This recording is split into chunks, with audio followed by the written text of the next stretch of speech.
The great chamber of the Galactic Council stretched before Jake Morrison like a vast cathedral of judgment. Alien beings from across the galaxy filled the curved seats that rose in perfect circles around the center stage. Some looked like walking trees with silver bark and glowing leaves. Others floated in spheres of blue light, their thoughts visible as sparks dancing in the energy. The snake-like vortex sat coiled on heated platforms, their crystal scales catching the light from overhead. Jake stood alone in the center of it all. His black diplomatic suit felt heavy on his shoulders as thousands of alien eyes watched his every move. Behind him sat the human delegation in a small section marked with Earth's blue and white flag. Captain Lisa Parker sat rigid in her dress uniform, her hands folded tightly in her lap. Dr. Kevin Walsh kept adjusting his glasses as he reviewed his notes one final time.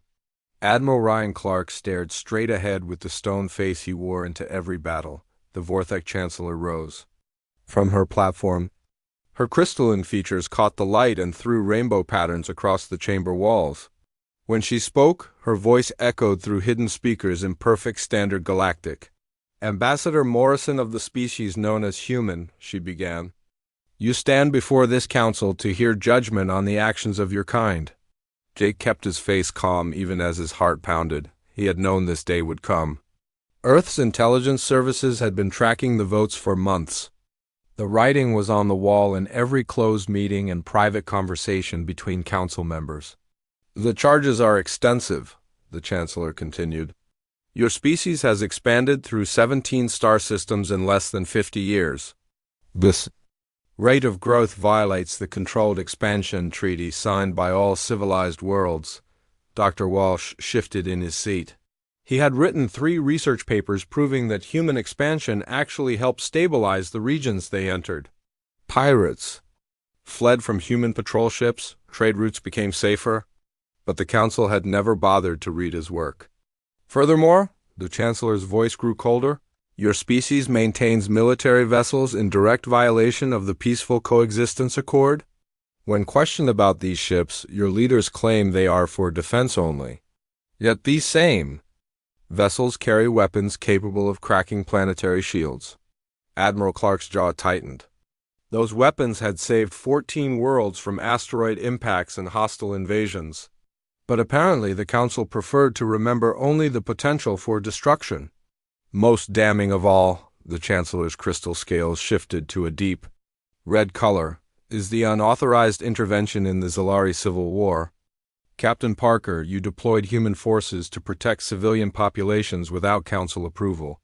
Your actions resulted in the deaths of over 2,000 Zalari military personnel. Lisa Parker stood up before Jake could stop her. "Those military personnel were bombing refugee camps," she said clearly. "They were killing children and elderly civilians who couldn't fight back. My ships saved 40,000 innocent lives." A rumble of alien voices filled the chamber. Some sounded approving, but most carried notes of disapproval. The Chancellor's scales shifted to an even deeper red. "Captain Parker, your emotional response proves the point we are making today. Humans act on instinct and passion rather than careful deliberation.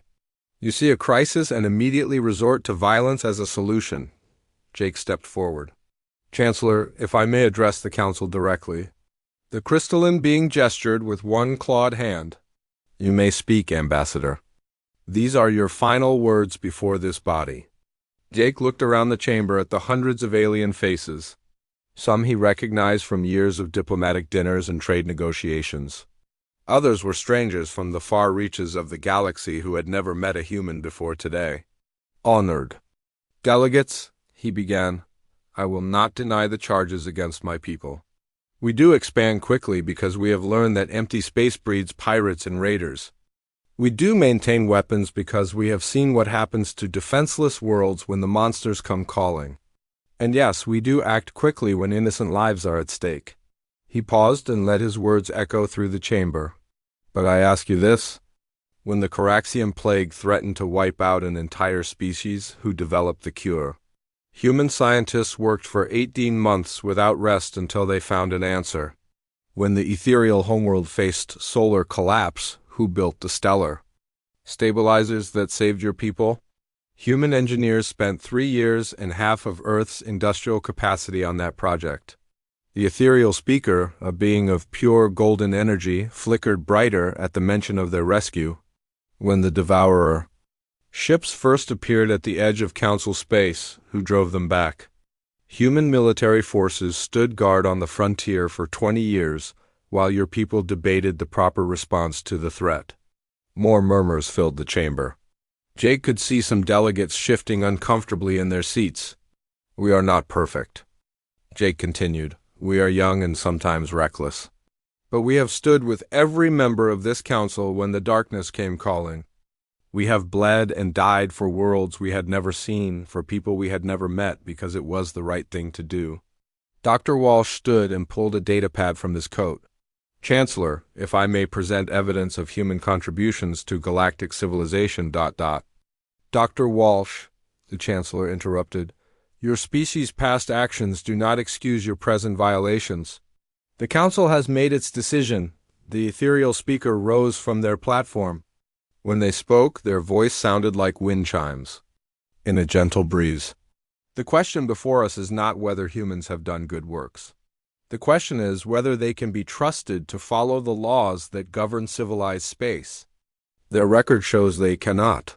A dozen other voices joined in agreement. The tree-like Sylvani rustled their leaves in what Jake knew was a sign of disapproval. The aquatic dolphins made clicking sounds that translated as reluctant agreement. Admiral, Clark stood up suddenly. If I may ask the Council one question? The Chancellor looked annoyed but gestured for him to continue. When the next crisis comes, Clark said in his steady military voice, who will you call for help? Silence fell over the chamber like a heavy blanket. For a long moment no one spoke. Then the Chancellor raised her clawed hand. The vote has been taken. The decision is final. The species known as human is hereby expelled from all Council space. You have 1 standard year to evacuate your colonies and return to your home system. Any human vessels found in Council territory after that time will be considered hostile. Jake felt the words hit him like a physical blow.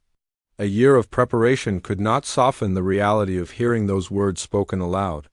This session is concluded, the Chancellor announced as the alien delegates began filing out of the chamber. Jake noticed something interesting. Many of them would not meet his eyes. The Caraxian representative actually nodded slightly as she passed. The ethereal speaker flickered in what Jake had learned was their version of a respectful bow. Captain. Parker walked up beside him. So that's it then, we're on our own. Jake looked around the emptying chamber one last time. Maybe that's not such a bad thing. Admiral Clark joined them with Dr. Walsh close behind. The Admiral was checking his communication device. What's the word from Earth? Jake asked. Fleet Command is ready to begin the withdrawal, Clark replied. But they want to know if we should implement Protocol 7. Jake thought for a moment. Protocol 7 was the contingency plan they had hoped never to use. It would turn humanity's exile into something much more than a simple retreat. Then yes, Jake said finally. If the Council wants us gone, we'll give them exactly what they asked for. As the human delegation walked out of the chamber, none of them looked back. They had work to do and not much time to do it. The galaxy would learn soon enough what it meant to exile humanity. The real question was whether they would regret that decision. The massive cargo ship New Dawn moved slowly through the asteroid field around. Kepler 438c, Captain Amy Nelson, watched through the bridge windows as the last human mining station prepared for evacuation. 6 months had passed since the Council's exile decree, and the Great Withdrawal was almost complete. Captain, the Hendersons are asking for another hour to pack their belongings. Her first officer reported. Amy shook her head. They've had 6 months to pack. We leave in 30 minutes. Whether they're ready or not? She understood their reluctance to leave. The Henderson family had worked this asteroid field for 15 years. Their children had been born here among the rocks and mining platforms. But sentiment was a luxury humanity could no longer afford. On the main viewer, she could see other ships moving through the system. Hundreds of vessels carried millions of people away from the worlds they had called home. The evacuation was the largest movement of population in galactic history, but it was happening with military precision, 3,000 light-years away. On Mars, Director Paul Richards stood in the corridor of Research Station Beta. The walls were bare now, stripped of the artwork and scientific displays that had decorated them for decades. Boxes of equipment lined the hallway, waiting for transport ships. "I still cannot believe they are making you leave," said Zegter. His Caraxian research partner. Paul looked at his old friend. The insect-like alien's compound eyes showed genuine sadness. They had worked together for 12 years, discovering new forms of quantum energy that could revolutionize space travel. "Politics," Paul said simply. "The Council made their choice." Zegter's antennae twitched nervously. "This is wrong. Our research could benefit the entire galaxy. We are so close to a breakthrough in dimensional folding technology." Paul smiled and handed Zegter a small data crystal. "Then you'll have to finish it without me. That contains all my notes and theoretical calculations. Consider it a farewell gift." The Caraxian scientist took the crystal with trembling claws. "Will I ever see you again?" "Maybe," Paul said. "The universe is big, but it's not infinite." As Paul walked toward the docking bay, he passed laboratories where human and alien scientists had worked side by side for decades. The joint research station had produced 17 major scientific breakthroughs and 43 published papers. Now it would become another casualty of political fear. In the asteroid belt around Sol, Chief Engineer Nancy Brooks had not slept in 36 hours. The massive shipyard she supervised was working at triple capacity, building vessels for the human exodus. But these were not just transport ships. "How many more hulls do we need?" she asked her assistant Mike Thompson. Mike checked his data pad. "Admiral Clark wants another 50 heavy cruisers and 200 escort vessels. The new designs are coming through from Research Division every day." Nancy smiled grimly. The Exile had one unexpected benefit. For the first time in decades, human engineers were free to build whatever they wanted without Council oversight. No more restrictions on weapon systems or armor thickness. No more limits on reactor power or shield strength. "What about the special projects?" she asked. Mike's expression grew serious. "The stealth ships are ahead of schedule. The new faster-than-light drives are testing better than expected. And the orbital platforms... He paused. "Nancy, these designs are unlike anything humans have built before," she nodded. Protocol 7 was more than just an evacuation plan. It was humanity's declaration that they would never again be defenseless. On the bridge of his command ship Liberty's Edge, General Chris Martinez watched the tactical displays that showed human movements across dozens of star systems. Every evacuation was proceeding on schedule, but that was only part of his mission. "Sir, the last monitoring station has been deployed," reported his communications officer. Martinez smiled. The Council thought they were getting rid of humanity, but they had no idea what they were really losing or what they were gaining. "Excellent. Begin Phase 2. Across human space, special teams activated devices that had been secretly placed over the past 6 months. They looked like ordinary communication relays, but they were much more sophisticated. Every former human colony would now be under constant observation. If the Council members wanted to take over human worlds, they would find some unexpected surprises waiting for them. Lieutenant Colonel Lisa Martinez finished her inspection of the abandoned military base on Proxima Centauri B. The weapons had been removed and the computers wiped clean, but something more important had been left behind. "Are you sure about this, Colonel?" asked Sergeant Jake Williams. Lisa looked at the small device in her hand. It was no bigger than her thumb, but it contained enough explosive power to level a city block. "The Council wanted us gone," she said. "But they never said we couldn't leave behind a few reminders of our hospitality." The device wasn't meant to hurt anyone.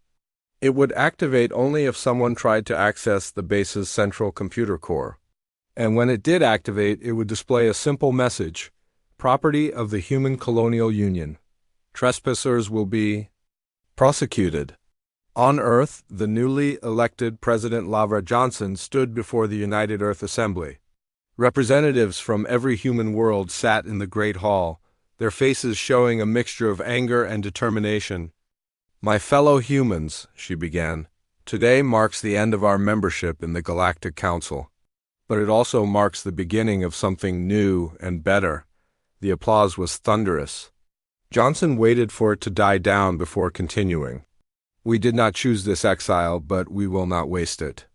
Free from council restrictions, we will explore further, build stronger, and grow faster than ever before.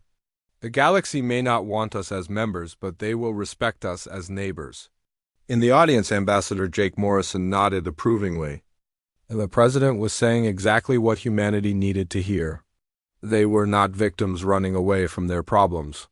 They were pioneers setting out to build something better. "I am announcing the formation of the Human Colonial Union," Johnson continued. "A government designed not to control our people, but to serve them. Every human world will have a voice in our decisions, but we will not be paralyzed by endless debate when action is needed." Dr. Kevin Walsh, sitting in the front row, made notes on his tablet. The new government would need a constitution, and he had been asked to help write it. Unlike the Council's thousands of pages of regulations and procedures, the human document would be simple and direct. As the assembly session ended, people began making their way toward the exits. But Johnson noticed that nobody seemed to be in a hurry to leave. There was an energy in the room that had not been there in years. For the first time since the Exiled decree, humans were talking about the future instead of dwelling on past defeats outside. The assembly building, Admiral Ryan Clark met with his senior staff. The military withdrawal was almost complete, but the real work was just beginning.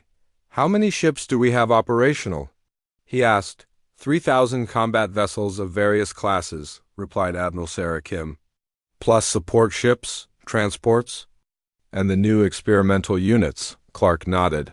"And what about our intelligence assets?" "Still in place," Kim replied quietly. "The Council has no idea how thoroughly we've been watching them." As the two officers walked through the capital city, they could see the signs of change everywhere. New construction projects were beginning as humans prepared to build a civilization worthy of their exile. The streets were full of people making plans and discussing possibilities. "You know what the best part is?" Kim asked. Clark looked at her curiously. "For the first time in 50 years, we don't have to ask anyone's permission before we defend ourselves." The evacuation continued for another 6 months, but by then it was clear that something fundamental had changed. Humanity was not retreating in defeat. They were advancing toward a future that the galaxy could not yet imagine. The Council had exiled them for being too strong.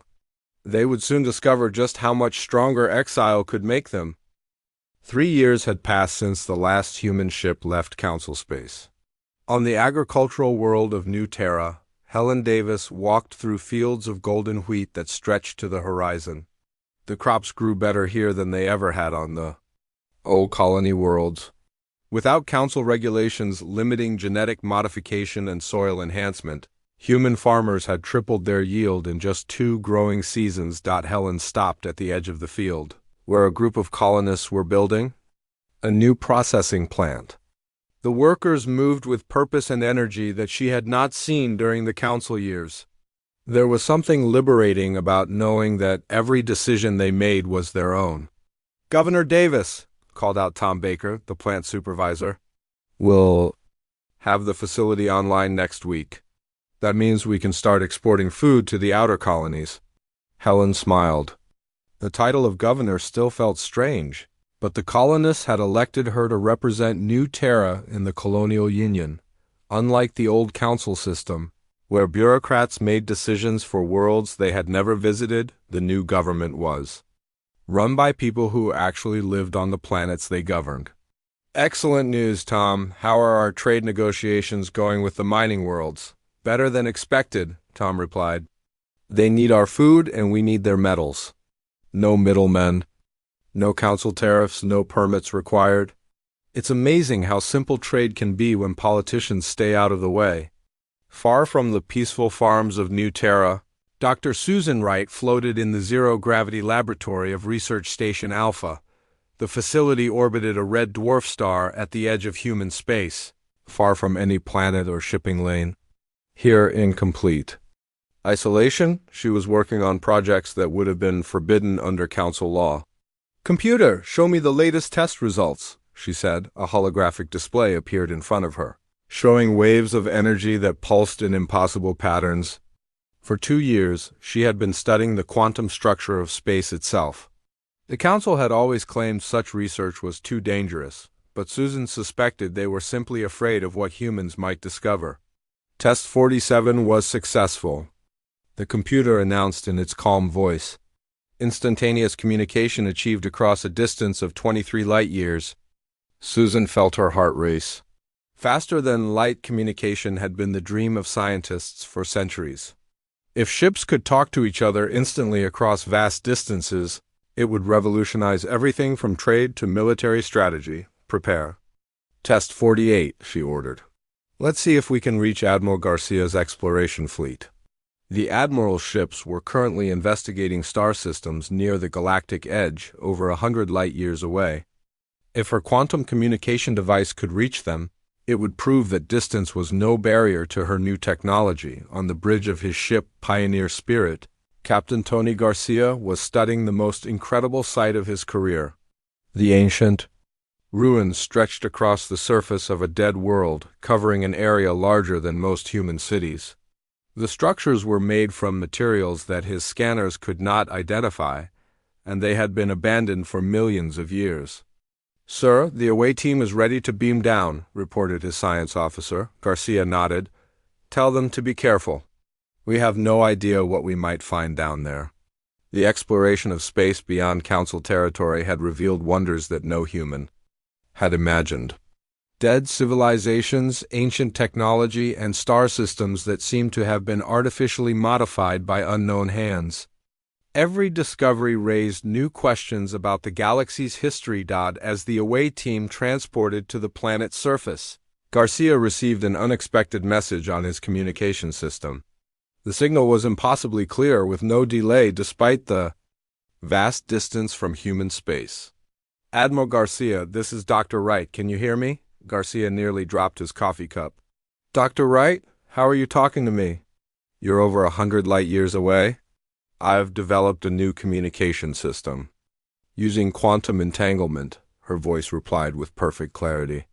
"This is the first long-range test. How's the signal quality?" "It's perfect," Garcia said in amazement. "Better than talking to ships in the same system. Doctor, this changes everything." While Garcia marveled at humanity's new technology, the away team was making discoveries of their own on the planet's surface. Lieutenant Mary Johnson led the team through the alien ruins, recording everything with her scanners. "Captain, you need to see this," she said over the radio. The team had found what appeared to be a vast library, with walls covered in symbols that seemed familiar yet alien. As they studied the markings, a pattern began to emerge. "Sir, these symbols, they look like star charts," reported the team's linguist, Dr. Peter Chung. "And some of these star positions match systems we've explored." "What are you saying, Doctor?" "I think whoever built this place was mapping the same region of space that we're exploring now. But these charts are millions of years old." Back on the ship, Garcia felt a chill run down his spine. If an ancient civilization had explored this region and then disappeared, what had happened to them? And more importantly, what had they been running from? As the away team continued their exploration, they found more disturbing evidence. The ruins showed signs of hasty evacuation, as if the builders had left in a great hurry. Worse yet, they found records that seemed to describe a governing body remarkably similar to the Galactic Council. "Captain, you really need to see this," Dr. Chang called over the radio. His voice was shaking. The team had found a chamber with walls covered in what appeared to be a historical record. The symbols told a story of a great civilization that had been part of a galactic government. But the government had become corrupt and paranoid, exiling member species for being too independent or too powerful. "The parallels are incredible," Chang reported. This ancient civilization was exiled by their version of the Council for the same reasons humanity was. They were accused of being too aggressive, too willing to act without permission. Garcia studied the translations as they came through. The ancient records described how the exiled species had fled to the galaxy's edge. Just as humans had done, they had built new worlds and developed new technologies, just as humans were doing. What happened to them? Garcia asked. There was a long pause before Chang replied. According to these records, they thrived. They became stronger and more advanced than the government that exiled them, but then his voice trailed off. Then what, Doctor? Then something came from outside the galaxy. Something that destroyed both the exiled species and the government that had cast them out. On Earth, President LeVar Johnson was meeting with representatives from all the human colonies. The colonial union had grown strong in just 3 years, but troubling reports were reaching them from their monitoring stations in council space. The situation is deteriorating faster than we expected, reported Intelligence Chief David Stone. 3 council worlds have declared independence in the past month. Pirate raids are increasing throughout their territory, and we're detecting unusual energy signatures from the galactic rim. Johnson studied the reports with growing concern. The council was falling apart without human military support, just as they had predicted. But the energy signatures were something new and potentially dangerous. What do our scientists think about these energy readings? She asked. Dr. Wright believes they match some ancient technology that Admiral Garcia's team discovered. She thinks something might be awakening in the outer regions of the galaxy. Johnson felt a chill of premonition. Humanity had grown strong during their exile, but they might soon face challenges that would test their new strength. Jake Morrison, now serving as the Colonial Union's foreign minister, entered the meeting room with urgent news. Madam President, we've received a coded transmission from inside council space. It's from Admiral Velteran of the Coraxian fleet. Johnson raised an eyebrow. The Coraxians had been among humanity's strongest supporters before the exile. What does he want? Morrison's expression was grim. He wants to defect. His entire fleet wants to join the human colonial union. He says the council is preparing to blame humanity for their current problems and is planning a military strike against our colonies. The room fell silent. The golden years of isolation and growth might be coming to an end sooner than anyone had expected. How long do we have? Johnson asked. According to Velteran, the council will vote on military action within 6 months. If they approve it, they'll attack our outer colonies first. Johnson looked around the room at her advisors and colonial representatives. 3 years ago, they had been exiled as too dangerous for civilized society. Now they might have to prove just how dangerous they could be. Gentlemen, ladies, she said quietly, it appears our vacation from galactic politics is over. Captain Danny Lee was running a routine patrol near the edge of human space when his ship's sensors detected something impossible. The Defiance instruments were showing massive energy readings from the direction of Council territory, signatures unlike anything in the known galaxy. Sir, these readings are off the charts, reported his sensor officer, Lieutenant Kate Morgan. Whatever's generating this energy is bigger than a battle fleet. Danny studied the displays with growing alarm. He had seen these energy patterns before in classified reports from Admiral Garcia's exploration missions. They matched the signatures found near ancient ruins at the galaxy's edge, the same ruins that told the story of a civilization destroyed by something from beyond the stars. Send an immediate priority message to Fleet Command, he ordered. Tell them the Devourers are back. The message reached Earth in minutes thanks to Dr. Wright's quantum communication network. Within an hour, every human military commander in the Colonial Union was studying the sensor data. What they saw confirmed their worst fears. Admiral Ryan Clark stood in the war room beneath the surface of Mars, surrounded by holographic displays showing the galactic situation. The images were grim. 3 council worlds had gone dark in the past week, their populations evacuated or worse. The Devourer ships moved through space like a plague, consuming everything in their path. How many ships do they have? asked General Chris Martinez. Our best estimate is over 5,000 vessels, replied Admiral Sarah Kim. And they're using technology that our scientists say shouldn't be possible. They're draining energy directly from stars and using it to power weapons that can crack planets. Clark studied the tactical projections. The Devourers were moving in a straight line toward the heart of Council space, destroying everything they encountered. At their current rate of advance, they would reach the Council's capital world within 2 months. Sir, we're receiving a transmission from Council space, announced the communications officer. It's Ambassador Velteran of the Coraxian Republic. The holographic image of the insect-like alien appeared in the center of the room. Velteran's compound eyes showed obvious distress, and his antennae twitched nervously. Admiral Clark, I come to you as a representative of the Galactic Council with an urgent request. Clark's expression remained neutral. I'm listening, Ambassador. The Devourer threat has returned, and our combined fleets cannot stop them. The Council formally requests military assistance from the Human Colonial Union in exchange for the immediate lifting of all exile restrictions. The room fell silent. For 7 years, the Council had refused all human contact. Now they were begging for help from the same people they had cast out as too dangerous for civilized society. What makes you think we're interested in helping? Martinez asked bluntly. Velteran's image flickered as if the transmission was being jammed. General, the Devourers will not stop with Council worlds. They consume everything in their path. If they are not stopped, they will eventually reach human space as well. On the colony world of New Washington, Governor Lisa Martinez received the emergency briefing with mixed emotions. The same council that had voted to exile humanity was now asking for rescue. Part of her wanted to refuse, to let them face the consequences of their arrogance. But she knew that billions of innocent lives hung in the balance. What's the Colonial Union's position? She asked during the emergency video conference with other governors. President Johnson appeared on the main screen from Earth. We're calling an emergency session of the Colonial Assembly. Every world gets a vote on whether we respond to the Council's request. The debate was intense. Governor Helen Davis of New Terra argued for neutrality, pointing out that humanity owed the Council nothing.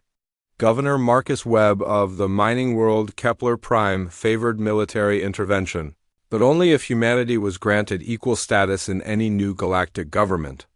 The question isn't whether we help them, said Governor Martinez. The question is what kind of galaxy we want to live in after this crisis is over. The vote was close, but humanity chose to act. However, they would not be returning as the same. Species that had been exiled 7 years earlier, Admiral Tony Garcia, received his orders while exploring the ruins of an ancient Devourer battlefield near the galactic rim. His ships had been studying the wreckage for weeks, learning everything they could about humanity's new enemy. All ships, prepare for immediate departure, he announced over the fleet communication system. We're going home, and we're bringing some very interesting new technology with us. The human fleet that emerged from the galactic edge was unlike anything the Council had ever seen. The ships were larger and more advanced than the vessels that had left 7 years earlier. Their hulls gleamed with metal alloys that seemed to shift and flow like liquid. Energy fields surrounded each ship like protective cocoons. Garcia's flagship, the Pioneer Spirit, had been completely rebuilt using technology salvaged from the ancient ruins. Its weapons could focus stellar energy into beams that could cut through any known armor. Its shields drew power directly from subspace, making them nearly impenetrable. Admiral, we're receiving transmissions from Council defense fleets, reported his communications officer. They're requesting identification and escort protocols. Garcia smiled. Tell them this is Admiral Garcia of the Human Colonial Union and we don't need an escort. The first real test came at the siege of Corax Prime, where a Devourer mothership was systematically draining energy from the planet's sun.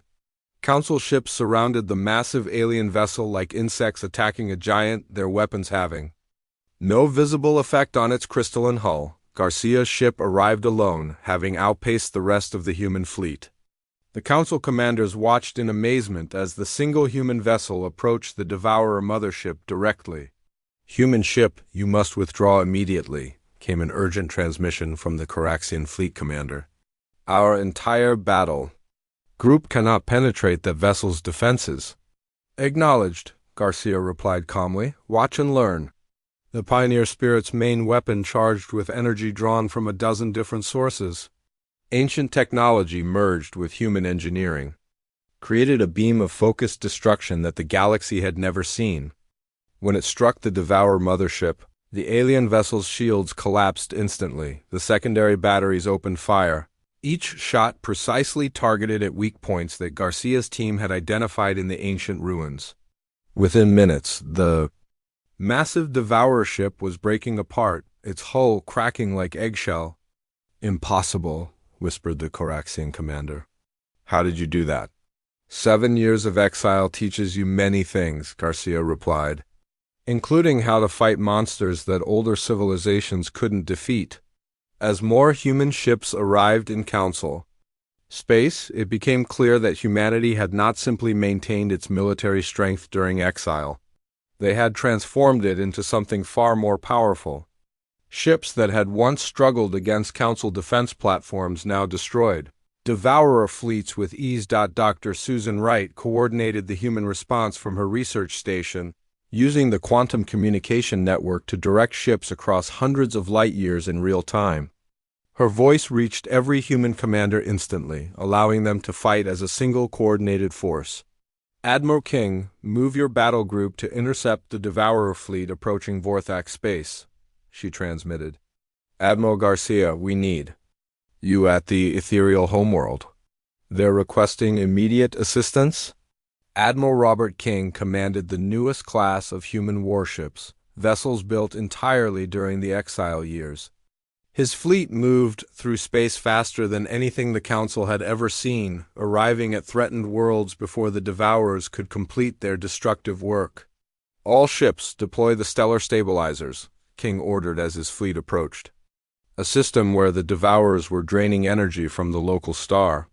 "We're not going to let them turn another sun into a weapon." The human stellar stabilizers were based on technology originally developed to save the ethereal homeworld decades earlier.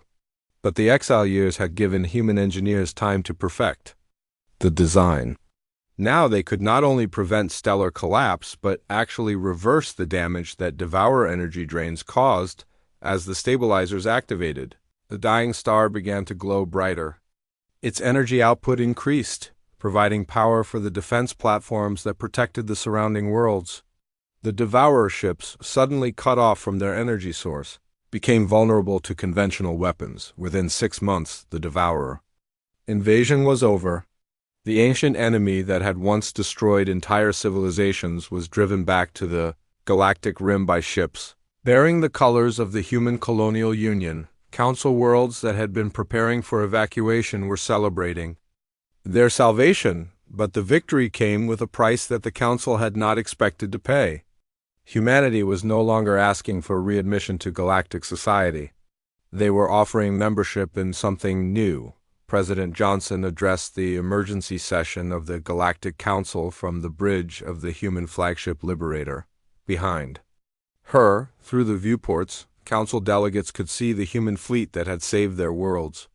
"Honored delegates," she began, "the Human Colonial Union is prepared to offer full membership to any world that wishes to join our federation. We offer equal representation, mutual defense." The Great Assembly Hall on Luna had been built in just 6 months, constructed from materials donated by a dozen different species. President Lavra Johnson stood at the podium, looking out at representatives from over 200 worlds. What had started as humanity's exile had become the foundation for the largest peaceful government in galactic history. Today marks the end of the old Galactic Council and the beginning of the Galactic Federation, Johnson announced to thunderous applause. This new government will be based on principles that humanity learned during our years of exile: mutual respect, shared responsibility, and the understanding that strength comes from unity, not conformity. In the front row sat the former Vorthak Chancellor, her crystalline features now showing humility instead of arrogance. Beside her, the ethereal speaker flickered with warm golden light. Even the proud Coraxian delegates had bent their heads. In acknowledgement of humanity's leadership, Jake Morrison, now serving as the Federation's first Secretary General, watched from the wings as delegates signed the new charter. The document was remarkably simple compared to the thousands of pages of regulations that had governed the old council. Instead of endless rules about what species could and could not do, the Federation Charter focused on what they could accomplish together. "How does it feel to be proven right?" asked Admiral Ryan Clark, who had joined Morrison backstage. Jake smiled. 7 years ago, they called us too dangerous for civilized society. Today, they're asking us to lead that society. I suppose there's some satisfaction in that. Clark nodded toward the assembly hall. The real test will be whether we can do better than they did. On the research station orbiting Proxima Centauri, Dr. Susan Wright was putting the finishing touches on her latest project. The quantum communication network that had given humanity such an advantage during the Devourer crisis was now being shared with all Federation members.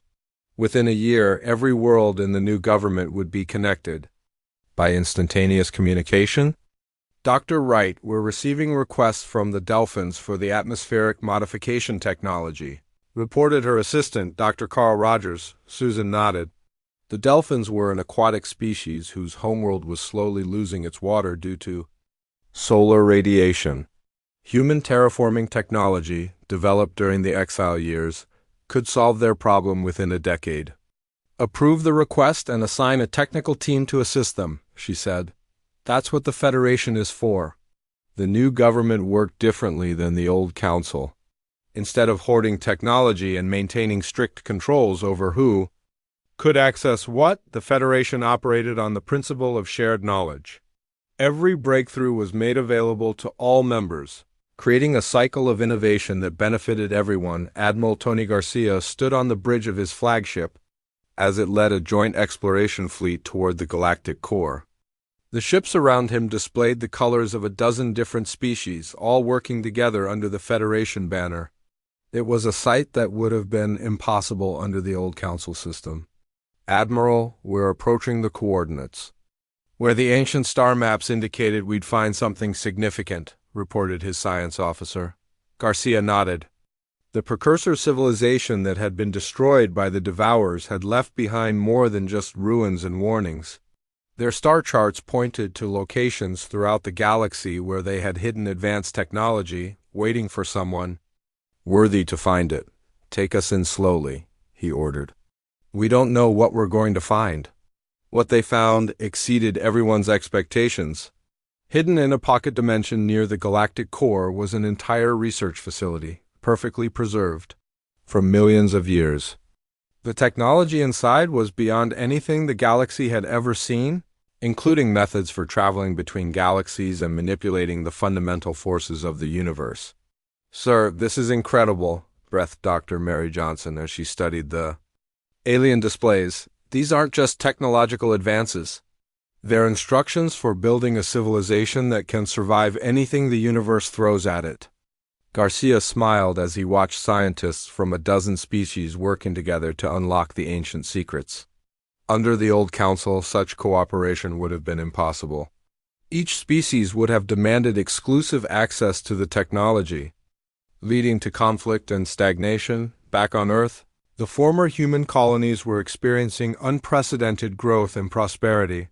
The mining world of Kepler Prime had become a major industrial center, producing advanced materials for ships throughout the Federation. New Terra's agricultural innovations were feeding millions of people across dozens of worlds. Governor Helen Davis walked through the capital city of New Washington, marveling at how much had changed since the early days of exile. The streets bustled with beings from across the galaxy, all living and working together in harmony. Human children played alongside young Coraxians and ethereal energy forms, creating friendships that would shape the future of galactic civilization. Governor, we've received another application for Federation membership, announced her aide, Lieutenant Kevin Walsh. The Zilari Republic wants to join, Helen smiled.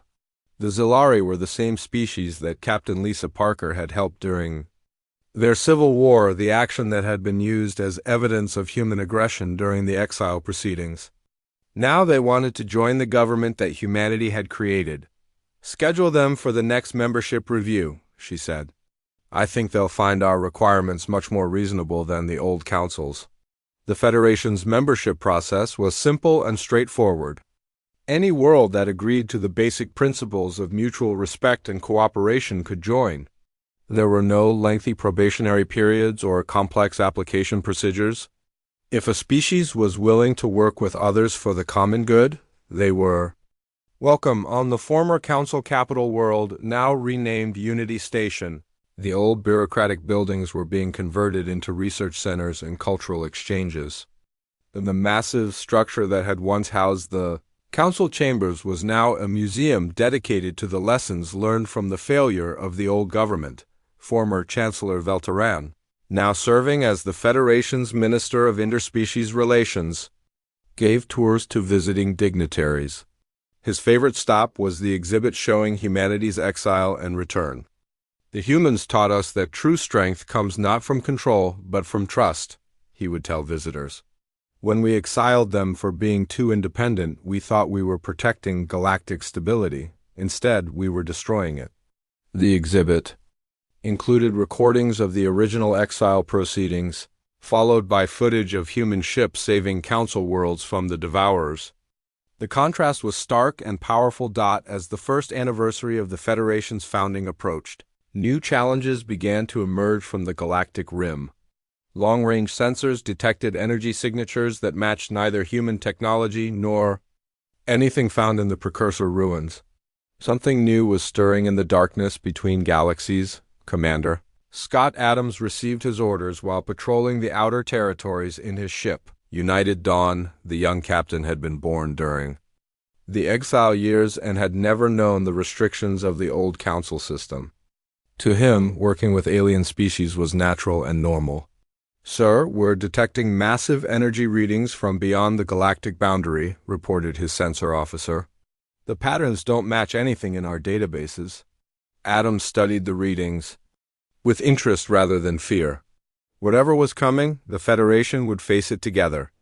They had ships from dozens of species, technology from across the galaxy, and the hard-won wisdom of those who had survived the Devourer crisis. "Send a priority message to Federation Command," he ordered. "Let them know we might have visitors." Soon, the message reached Earth in seconds through Dr. Wright's quantum network. Within hours, every Federation world was aware of the new threat and preparing to respond. But this time, the preparation was different. Instead of panic and desperate calls for help, there was calm coordination and shared purpose. President Johnson called an emergency session of the Federation Assembly. But the mood was confident rather than fearful.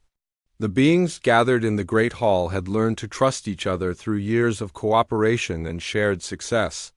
"We don't know what's coming from beyond our galaxy," Johnson told the assembled delegates. "But we know who we are.